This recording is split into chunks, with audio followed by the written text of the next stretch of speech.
list for almost 2 years. He owns his own record label. He's in complete control of his career. He knows what he's doing. I think he can imbibe on some really great advice for us. And yet, he keeps finding himself in the midst of controversy, all the time. But why don't we just ask him to come out and take the stage, make him feel welcome. Vancouver, welcome to Marilyn Manson.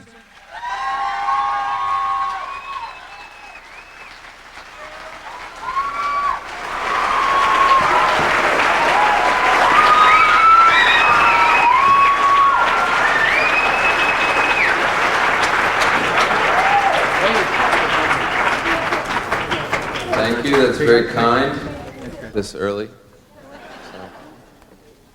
let's try and make this enjoyable and as painless as possible. I think I picked an easy subject to talk about today. It's one I know very well, and it's about censorship and content and responsibility. I wanted to look at things in a different way. I think it's easy right now to complain about the current state of music. I think we can all agree we don't need another NSYNC.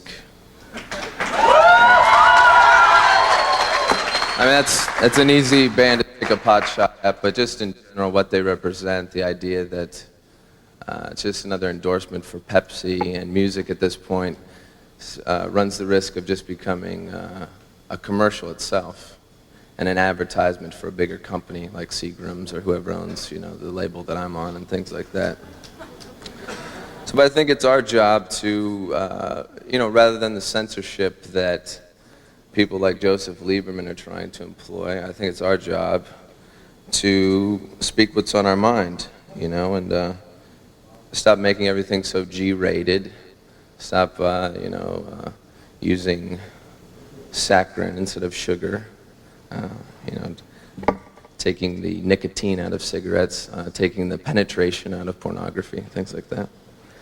A funny example is I just about to release a new single called The Nobodies, and I was asked to take the word dead out of the song because it was considered offensive.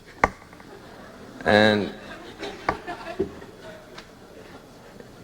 so I want to forget about talking about the responsibility of art and its effect on small children and small animals and blah, blah, blah, and the rest of it. I want to talk about artists' responsibility. We don't create words or sentiments. If you arrange letters in any order, you can make words. A lot of these words are offensive to some people. You could say faggot, redneck, Republican.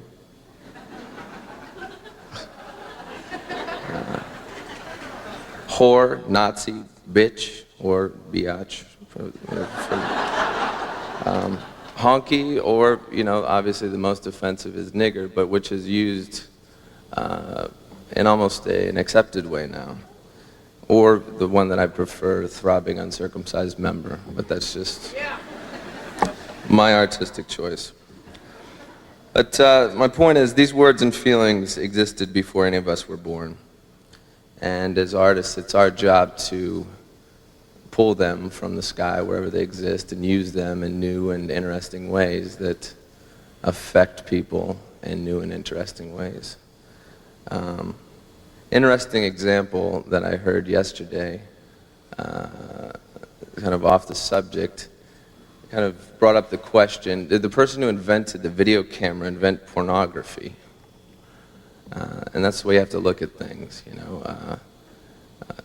Someone who writes a song didn't invent love or hate or anger. I heard a funny thing about censorship, that they were trying to now pass a law that you can't have a teddy bear in a pornographic film or a lollipop. Apparently that makes it more offensive than some girl just being savagely sodomized by some hairy man. If there's a teddy bear in the picture, then it's all of a sudden no good. And that, excuse the term, but fisting is now no longer allowed past the thumb. So before I think it was up to the shoulder, but I just want to cut back on it. So censorship kind of, doesn't just harm me, it also harms Ron Jeremy and Alex. I've just always found it to be my job to try and take negative things and make them positive. I think an artist is a person who chooses to express themselves with their imagination rather than acting out their feelings in ways that we all don't find acceptable. I think everybody has a basic morality, not wanting to harm other people. And, when you have a feeling of anger, you have a feeling of lust, the feelings that you're born with, feelings you can't control, that's really what separates us as artists, that we choose to put those into songs or books or movies. And when a fan hears or sees these things and they relate to them, that's the greatest compliment, because then we're existing on the same wavelength. And that's why it makes me mad every time art is blamed. I think it's giving entertainment too much credit to blame us for the problems of the world, because the problems existed before entertainment, before television.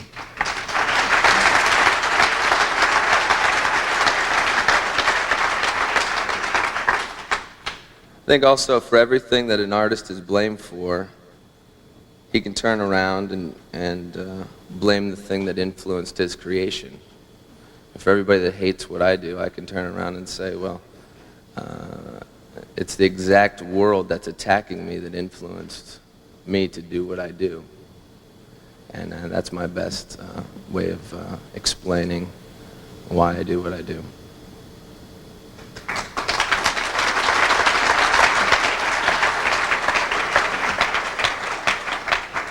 So thank you.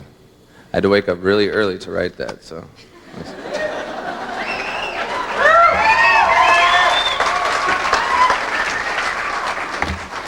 So I suppose now we can ask questions.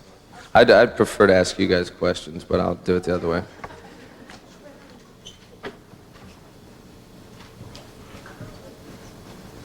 Is this mic on?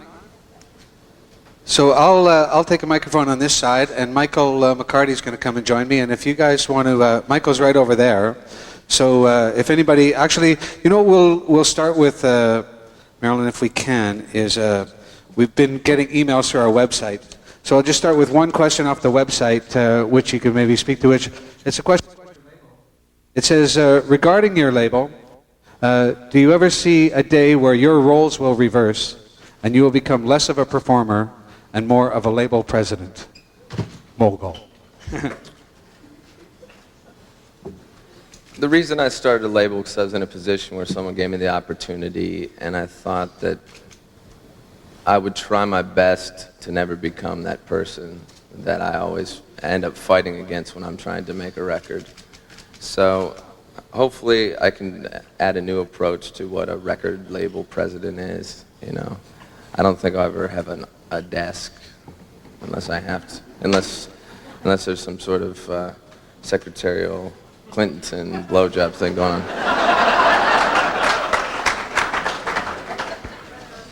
But that's just me.